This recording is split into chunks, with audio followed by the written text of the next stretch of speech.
In that video, I'm gonna share the top 3 biggest mistakes I did at the beginning as a scoliosis trainer. Hey everyone, my name is Camille and I'm the founder of SpineX 3D Scoliosis Method. If you don't know me, I personally trained over 1,500 clients in the gym before going online. Right now, I offer same type of personalized scoliosis trainings on my website. You can get your personalized online trainings on SpineX.digital. And if you are ready, let's get to the video. In that video, I'm gonna share the top 3 biggest mistakes I did at the beginning as a scoliosis trainer. When I first started working out with scoliosis clients, I thought I was helping them. I was strengthening, I was stretching, I was doing posture exercises, but honestly, I was doing major mistakes. And some of those mistakes can actually reinforce the asymmetries and already hump curved side. The problem is that scoliosis is not just bad posture. It's a 3D complex spinal condition. Once I understood that completely, my entire training approach changed. The first huge mistake I made at the beginning was training clients bilaterally. I was not doing unilateral trainings at all. Bilaterally means I was training both sides equally, such as using both legs and both arms at the same time. But scoliosis is a symmetrical problem naturally. So instead of training clients symmetrically, I had to train them asymmetrically. By the nature of scoliosis, one side of your body is already overactive and dominant. It means your one side of the body is overcompensating. At convex side, at the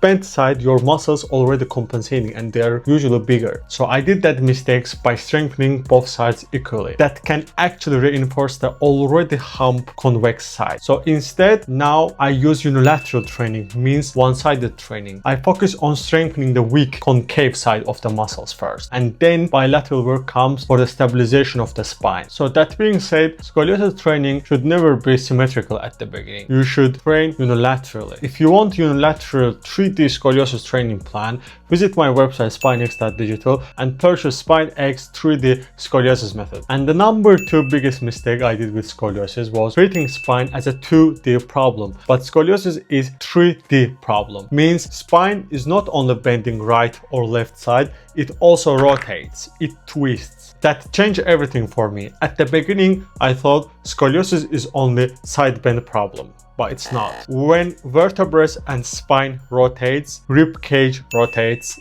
muscles rotates, even your breathing patterns change. That's why you have to do 3D derotation drills to derotate the vertebrae and rib cage hump to balance out the muscles. Because when you have 3D rotation, when you bend over and do Adam's forward bend test, one side of your rib cage is always higher than the other side. It means you have rotated rib cage. To derotate it, you have to do 3D derotation exercises. That's what I focus on SpineX 3D Scoliosis Method right now. So I realized if I only focus 2D side bending stretches, I would miss a massive part of scoliosis, which is a rotation. That's why generic YouTube exercises or pre-made plans don't work. You need a personalized SpineX 3D Scoliosis Method to derotate your ribcage hump and also strengthen weak side of your muscles unilaterally. When you have scoliosis, even breathing comes asymmetrical. At one side of your back, your muscles and ribcage are being compressed and other side are being expanded and dominant. So you have to breathe into the concave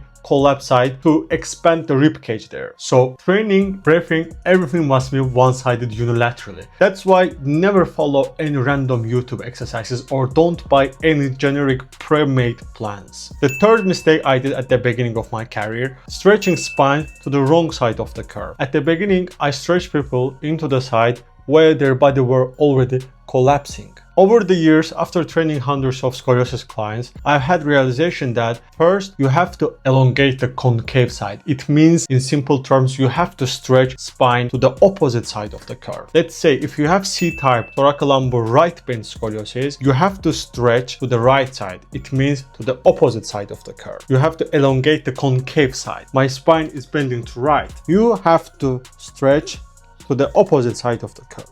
Alright? With scoliosis, direction matters. If you keep stretching to the same direction that your spine bends, you can actually reinforce the curve and progress scoliosis. So that being said, you have to stretch opposite side of the curve to elongate the concave side. Of course, here the most important thing is the compression. You have to always decompress your spine with exercises such as dead hang, assisted decompression techniques. You have to create first space. If you don't create space between your vertebrae, correction cannot hold hold your spine. So first you have to decompress, stretch, and then you can strengthen muscles unilaterally and rotate the spine so correction will hold itself. For scoliosis, more stretching is not better. Correct directional stretching matters more. The biggest thing I learned over the years after training hundreds of scoliosis cases is that you shouldn't follow generic YouTube exercises or pre-made plans. Training plan must be highly personalized for your curve type. Two persons can have scoliosis, but their training strategy will be completely different.